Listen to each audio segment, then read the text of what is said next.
one of the nastiest insults I have heard yet, and not just against me. Tim Flannery.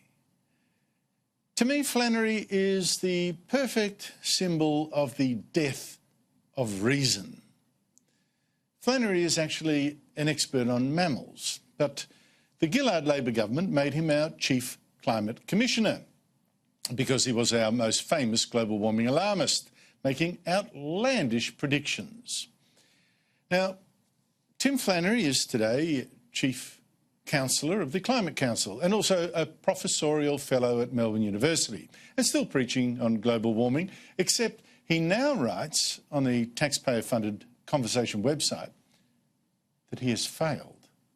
Governments aren't cutting our emissions enough, he claims, and this simple fact forces me to look back on my 20 years of climate activism as a colossal failure. I wish. In fact, I think Flannery has been appallingly effective for reasons I'll get to. But I want to focus first on that appalling insult. Flannery, on the Conversation website, likens sceptics who question alarmists just like him to child abusers, to pedophiles. That's certainly how I read him. Let me show you.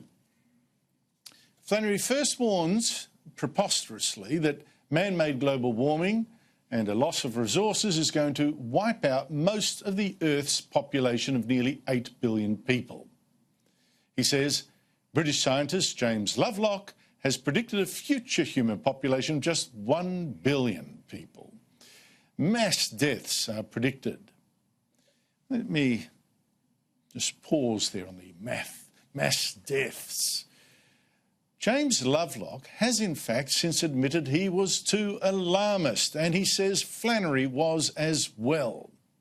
And Lovelock now says, and this is a quote, "The problem is we don't know what the climate is doing."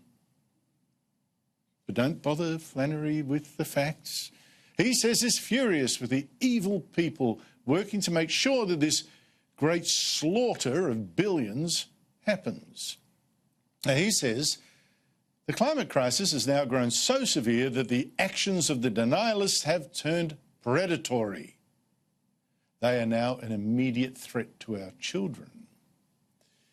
My children and those of many prominent polluters and climate denialists will probably live to be part of that grim winnowing, a world that the Alan Joneses and Andrew Bolts of the world have laboured so hard to create. And for a third time, Flannery implies that sceptics like me are like child abusers. He says, "I have come to understand they are threatening my children's well-being as much as anyone who might seek to harm a child." Now, this is very nasty abuse. It's foul. I'm a predator on children. But this is so part of the culture now, isn't it? Forget reason, go for abuse, vilification.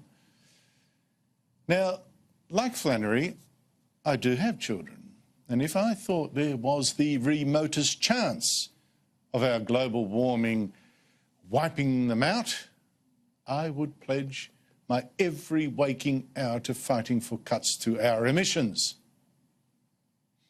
But I've checked carefully, and I don't think they are at all threatened by global warming. I'll tell you what they're really threatened by.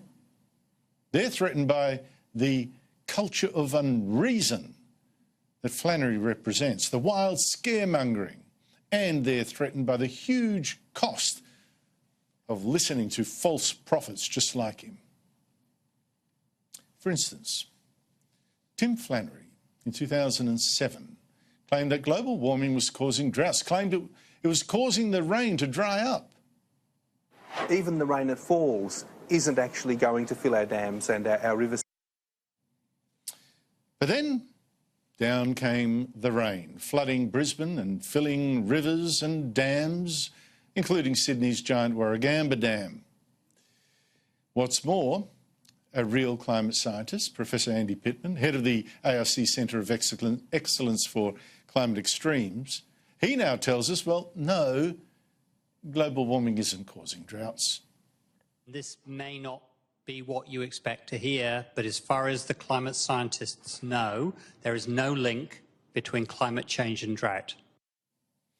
So Flannery was completely wrong, in fact and in theory, but politicians, they kept listening to him.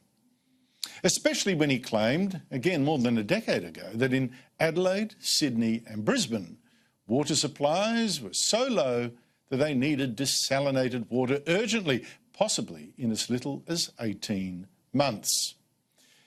Well, in all those cities, and in Melbourne as well, Labor governments hurriedly built hugely expensive desalination plants, just as Flannery demanded, billions of dollars worth. But the rains returned, and those desal plants have so far been, for the most part, mothballed. Flannery is so often wrong. The Arctic ice cap could melt completely away by 2010, he said. Wrong. We're getting more cyclones. Wrong again. And when it's wrong, you can really pay. I'll give you another example. Flannery once claimed that he still does, our coal-fired power stations, they have to go. Well, have you seen what that's done to your power bills? But he said, oh, well, listen, don't worry. We can use geothermal plants instead, plants which use hot rocks that are way underground. Easy, he said. There are hot rocks in South Australia that potentially have enough embedded energy in them to run the Australian economy for the best part of a century. The technology to extract that energy and turn it into electricity is relatively straightforward. Straightforward. Well, the Rudd government foolishly believed Flannery so much that it gave a $90 million grant of our money to a geothermal plant in South Australia, which Flannery had shares in. Except the technology was not straightforward at all. That geothermal plant had been shut down 3 years ago. We still don't have geothermal power. Too hard.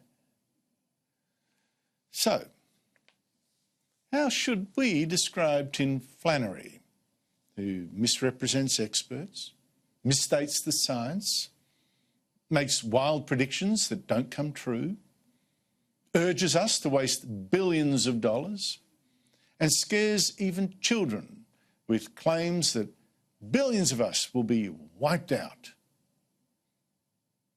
Now, I've got higher standards than Flannery. I'm not going to call him a predator or liken him to some kind of child abuser.